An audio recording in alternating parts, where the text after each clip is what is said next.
Fan cumlút a scoil Sheáin líra Droichead Nua getas go chain urig nuair chliadar champagne rathan na hair na gnám an glán na craobh Peile chuir a bhuachant an chiadóir an aidir gochtanai. Bhí ar rais clé Ceannais an líana ag léirú nach éonchaid sopa bheann. Ina going a bhí Cumann í Dhonnabháin Rossa, Machaire Fíolta, far an greibh cháach le Ceannais caitecha ón uirghearnach go búdar siar chabhas an aideog. An mach an tríothúir sanadómh, mach darmach donnacha a ha man trásrasta clé Ceannais Peile a chuire. Uain Droichead Nua, craobh an organ chunne. Capagras a bhás a hána siadach seo híidir reis glyfa Ceannais a ríis. Si Táirc Mac Grogan Conor Doherty a réalta idir chunde, sa Sheáin Young agus Oisín Doherty contúirt a líana lán tasach. Tá taithí maithaigh Machaire Fíolta ar chlufaí Ceannais chunde an seo an éire. Chail siad de fiche agus ríis de fiche 3. Tá sé bliana an a bhuaisiad.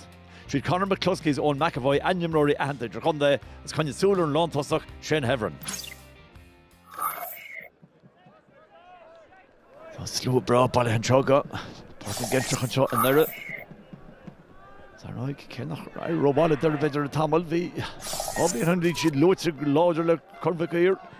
Sin íirt ada búlte steach an tseanach tá chances tá cól fáte an líróid ada steach a Callum McGrogan agus an cól scóilte ar Derry. Líróid ada steach an módíireach agus é búlte steach. Nis táutach Machaire Fíolta go bhfuidir scóir an shop. Tá sé bhain bhaite sin búlte go má sin scóir den scopan sin. Sheáin Hebron, haar bar fad. Corum.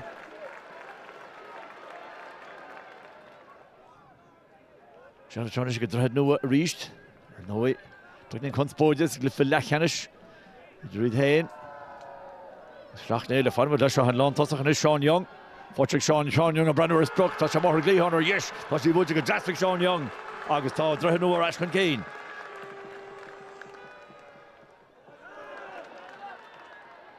Tá siús an seile fáte rais, Machaire Fíolta ríist.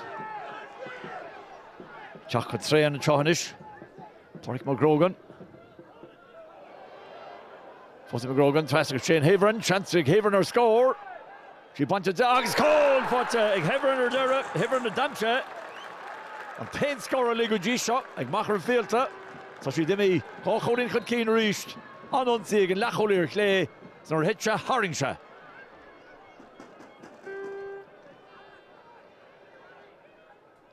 Sheáin go Droichead Nua a ríist.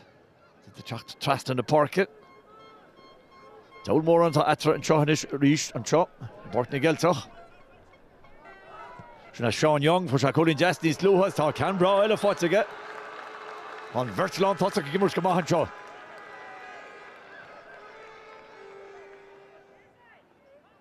Sheáin go ríis. Patrick McMullen go Sheáin Young. Young an réamh go dtí seo gá cholín bra fáte ige. Ceann teasteach inis. Fuair sé cean lena dhéasach go glíhan seo níos luhan tamse lena chitóg níos treise fós.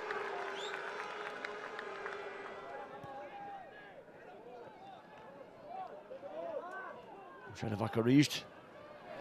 Tá chosint go má. Fásaigh Machaire Fíolta. An fís imimeach tá seantar cól agus tá gól cúla búlta. Tí gá réiteach an dearug bhí á trin ar Conor McCluskey.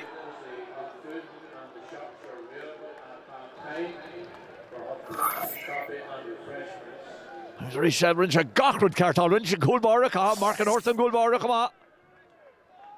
Mar sin, Droichead Nua teachta ríis, í san ganda glasa.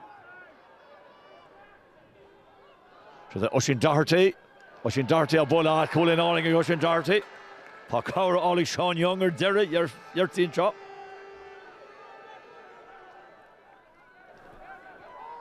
Is tá sé go Droichead Nua a ríist. Fí dáthir i beganí níos láidre. Nis an gáil an stúa, tá sé de mud an stúa Conor McAvoy tá an bheith an brot áráiste go Devon bheith an brot áráiste á luasca.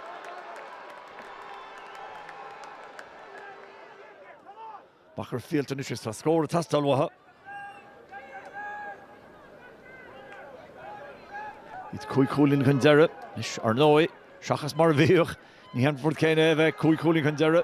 So den lechosach láranis. Machaire Spears, butcher Machaire Spears, agus í butcher go háling aige. Laide go Machaire.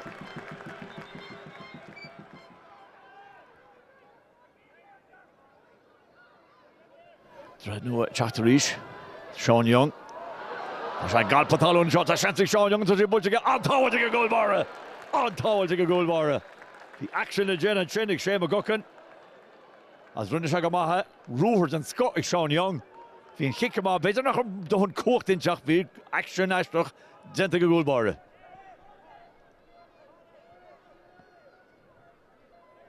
Chatterish yn ish. Patrick McMullen. So then Lahos of Laoghaire, Oisín Doherty, Oisín Doherty bra, Brota Rossa Rees, Sheikh Holy Natrinish.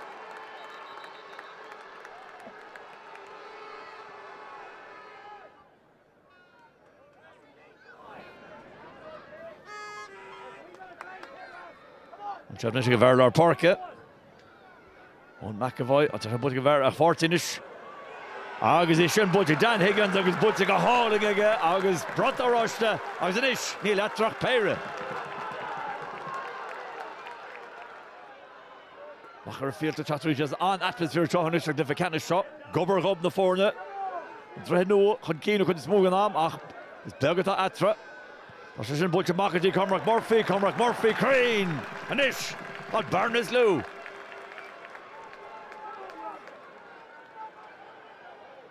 Droichead Nua Chatterish, Pádraig McGrogan. Rúthar ag a siúd. Tá Cumann Shellive. Fechant Ken Ráwata aige, tá Ráw aige mohan seo. Ráwata aige an Fairlár Parke. Conor Doherty rash. Got McGrogan a reach, McGrogan is stachan seo, Immer Tiasa seo, Seán Transinish ag an lachúir Sheáin Young. A di bwyd ag a jazz game an har a trast on Forest Bar dúilte. Shellive a reach, Díra Chó, Chulí Netra. Ach tá Shellive ag a Droichead Nua agus tá Críomh a chunde butach ab tá Dhoire bliain an dhí chéile.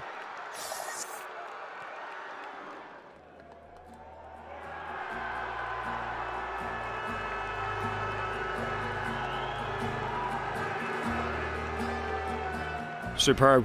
Look, even better than last year, if I'm being honest. Really far sweeter than last year. The crowd of young boys that came through at the same time, from Sheáin and Macha right down to Eamon and Cahar this year, like we've just been very lucky. A few people through each year, and they're the reason we're winning these championship matches. Like, I wasn't winning championship matches when I started out, and thankfully when they came through, they just brought a different mindset altogether, a different class.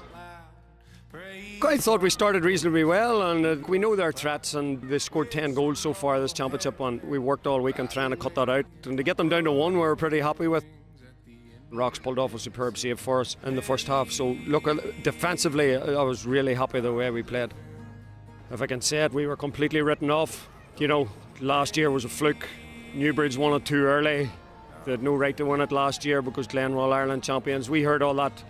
We didn't use it as any motivation. We just knew the team we had, we knew the players we had, we knew the ability they had, and we knew that, like, these boys never quit. Never quit. They're the best bunch of lads that anybody could ever wish to coach, and the McMahon and Kevin's job, very easy.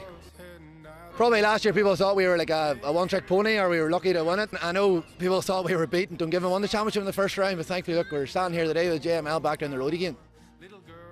I'm not sure if you know Newbridge, but it's a small place, and to do it back to back, especially after being written off, is all the more sweeter, and we'll enjoy tonight.